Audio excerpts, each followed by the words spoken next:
it's a pleasure to welcome you to Anshe Emet and have a chance to spend a few minutes with you, just hearing more about Kibbutz Hanaton. I was wondering if you could share just a little bit about your decision to move with your family as a rabbi to this kibbutz in the Galilee of Israel. Well, Kibbutz Hanaton. First of all, my history with Kibbutz Hanaton goes before my army service. I was there at what was called a civil service. Before the army would do a year, and I lived in Hanaton, which is also where I met my wife, and which is now my wife, and so we had personal history in Hanaton, and also we were from the early 90s. We were kind of always looking at that kibbutz and saying, thinking what's going to be with Kibbutz Hanaton, how is it going to develop, having a conservative kibbutz, and we know it had some rough years in the past. And when we were searching for a home, for a community for us to live in, and not in the city, we look what's around us. And in Israel, you have a lot of, Chiloni, secular, or the T, which means Orthodox actually, the T, Chiloni, or Orthodox. And also now you have in Israel, Chiloni Dati, Orthodox and secular living together. We were searching for communities. So we thought about having, going to Dati Chiloni, Orthodox and secular together. But the shul there is, of course, Orthodox, where there's a mechitza, there's no egalitarianism, etc., etc. And we realized that if we want something for ourselves, we have to create it. And at that time, Hanaton was kind of going through major changes. And we decided to, you say in Hebrew, to stand to the challenge and look for people and create the group that will come and revive Kibbutz Hanaton. And that's what actually led us to Kibbutz Hanaton. So when you came to Kibbutz Hanaton to live, how many people were there? Well, 6 families remained from the original kibbutz members. So only 6 families in the kibbutz.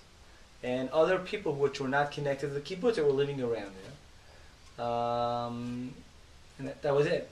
6 families and all their children were already in the army. So only, you might say, 5 couples and a single person. Right. And that was it. So the kibbutz was very empty. The houses were empty. It was actually very sad. And when we came there, we knew that we had a lot on our shoulders to create that community, which was actually pretty much community in despair. Pretty much people gave up on the idea of reviving the kibbutz. So that just made it even more appealing to us. So today, how many people are living there? So today we're 26 families and about 60-something members. And growing. Now we're going to build a new neighborhood for another 35 homes. So in another 2.5 years, we want to be 70 families in the kibbutz. So I actually have a connection to the kibbutz also. Back in 1980, there were a group of rabbis at JTS that got together and dreamed of a conservative kibbutz. Right. So I was part of that group. Garin Nitzan. Nachon. I was actually the first maskir. Really? In 1980, yeah. So I feel like not only a history lesson, but a little bit old for this conversation. But I can't tell you what it meant to me to go there, not all that long ago, and see the kibbutz and see how it has been revived, and this feeling in the kibbutz that it has a future and a very strong future, and the educational endeavors that are going on there are really remarkable. Maybe you could talk just a little bit about that. I'd be happy to. First of all, it's very interesting to hear. Yeah, so we have a connection. We have a connection now. About the educational endeavors. Well, first of all, the first garin that came to Kibbutz Hanaton, the idea of having an educational center was theirs. The end of the 80s, 1989, I think, 90s, they thought they started to build the educational center. Actually, it was the original idea for the kibbutz. It was going to be the industry for the kibbutz. And what's really wonderful is it was Simon Greenberg's idea. Right. So and it's named after him. Exactly right, but it was his idea back even in 1980. So I'm also saying that because I just want to mention that it's not that we haven't invented something new. It was there. It was abandoned. It was not working, but the idea and the vision was already there. So we just came and took that structure and put new life into it. And our dream is really to become a center that will be known in Israel, a center for ruach and limud, for spirit and learning, that will influence the society, the discourse that's going on. We do not want Hanaton to remain a secret. We want to work with education and leadership, which are two, I think, main aspects which we have to deal with if we want to kind of shape Israel's spiritual identity. So we're working with bar and bat mitzvah children inside schools, and we're bringing them to Hanaton. Working with, couples who are going to get, who are before getting married and learning about the ceremony. Working with students, rabbinical students, with rabbis, trying to work with the whole spectrum, in order to really make a change in these people's lives. So Hanaton isn't really a kibbutz for the conservative movement alone, but it's a kibbutz that is intended to have an impact on Israeli society in the fullest way. So you have a mikveh there as well, no? Tell me why that mikveh is unique. Well, first of all, again, that mikveh was built in the idea of the people who built the kibbutz. So we inherited that mikveh. And why is it so unique? Because it's the only mikveh in Israel which is not on the hospice of the rabbinate or in an Orthodox yeshuv. That means that conversions can be done there, and you don't have to hide who's your rabbi and how you're being converted. People before they're getting married, they can come there. So it's really the only I would say Masorti, pluralistic mikveh that there is in Israel. But is the mikveh an educational institution as well? Is it part of your educational plan? So it's part of the educational system in Hanaton. The mikveh is also used by the community as a ritual mikveh, but it's also very much an educational mikveh. And I think the biggest strength of Hanaton is the people that are there. So the structure is there, the synagogue, the mikveh, the educational center, but the human resources that we have there are amazing. So Rabbi Chaviva Nir David, she's really taking that mikveh forward, and myself in the educational center and the rabbinical work, and Rabbi James and so there's a lot of educational people that can really work those structures, and that's what really makes it very connected, very solid, because the people are there. We put our life there, so it has to work, and it's going to work. It's not a place that we come to visit. It's our home. So when people come to the mikveh, they meet the community, they meet the mikveh, they meet the division. It's a holistic experience, which makes it, I think, very effective. Can people come from the United States to visit the kibbutz or even stay for Shabbat?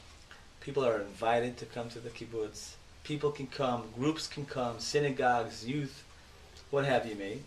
We're not a 5-star hotel, but when you come there, you have really a spiritual experience, and you meet the community, and you're welcome to come as individuals and as groups. When I was there, the spirit was really unmistakable. And what really struck me about the people who had chosen to live on the kibbutz was that there was a bond not only with Noam and all the conservative connection, but there was really a kind of a chalutz feel to it. That people felt that they were doing something important, making a difference. Now, on the one hand, they're making a difference in their own lives. They're enriching their families' lives in a very powerful spiritual way. But why do you think it's important for the conservative movement to have its own kibbutz and to have a center like Hanaton for Jews in Chicago or New York who are part of the conservative movement? Why is that important, do you think? First of all, that's a very good question, I think. And I would like to begin by saying that chalutziyut, being a pioneer, is still happening these days. It's not usually when we come to Israel and we want to learn about those chalutzim, we go to Kinneret, we see how they dry the swamps, we hear the stories, which are, amazing and very interesting. But it's important to understand that also today we're building Israel. Also today we're building the Jewish people. There are Jewish pioneers today. The people who build Hanaton are pioneers. The people who are building it today again, I also call them pioneers, because we're creating something which we hope will be a model for the Israeli society, which we hope will make a change. And we're coming there not only to build our own life, also of course, but to be a part of something bigger. So I think the conservative movement, as a spiritual movement, and also in Israel, the Masorti movement, has two roles. On one hand, it has a role of really enriching people's lives and giving them answers or learning, teaching them how to ask more questions. But on the other hand, the Masorti, not on the other hand, would say, Yachad im Zot. Together with that, the Masorti movement has a big role in really shaping Israel's spiritual future. Because Israel's been around there for 63 years almost, still not having, definite borders. But the biggest question is, what is between those borders? Who are we? Is Israel really going to be a spiritual home for the Jewish people? And how are people going to define themselves as Jews? And so we have a huge role in that. And I think having a center which is also connected to the Adama, to the ground, that people are living and putting their life there is crucial, I think, for the Masorti movement, but also for people who come, because when they meet the Ruach and they meet the Maaseh, the action and the spirit. And when they meet them together, that has a big impact, because it's not a building or a retreat center somewhere that people come and they go back. When they come to a place and they can have their chavaya, but also know that experience, their experience, life experience, right. Actually. But also meeting the people who are trying to, I would say, represent the change they're trying to create. Mm-hmm. That makes the picture much more, I think, influential. We can connect it to the Parashat Shavua, Parashat Pikudei, where we talk about the Mishkan was being built, and what they do this Parashat, they just talk about the Mishkan, how much they built it, and what it's made of, and how much it costs. And the commentators ask also, why is this? And one of the answers is because it's important to do, but it's important to say what you're doing, for people to know about it, and also to take pride in it. And I really hope that people can take pride in what's going on in Hanaton and be a part of it. I can tell you that anybody who goes there will be proud, not only of what you've done, but actually what the conservative movement is doing, the Masorti movement is doing. And coming back to the parasha, when we end the Sefer Shmot, we're all going to stand up wherever our Jews are in the world and say, Chazak, Chazak, v'nit chazek. Be strong, and let all of us be strengthened. And I really think that that's the blessing that we want to offer you on this day, because it took a lot of strength for you and your family to go there when there were only 6 other families there. And other families were inspired by you and by others, and they came. Now you're up to, 26. But what you're doing is strengthening all of us. So that's our blessing for you, because you truly have been a blessing for us, and we really thank you for taking the time to talk to us and visiting Anshe Emet today. Esher Koach.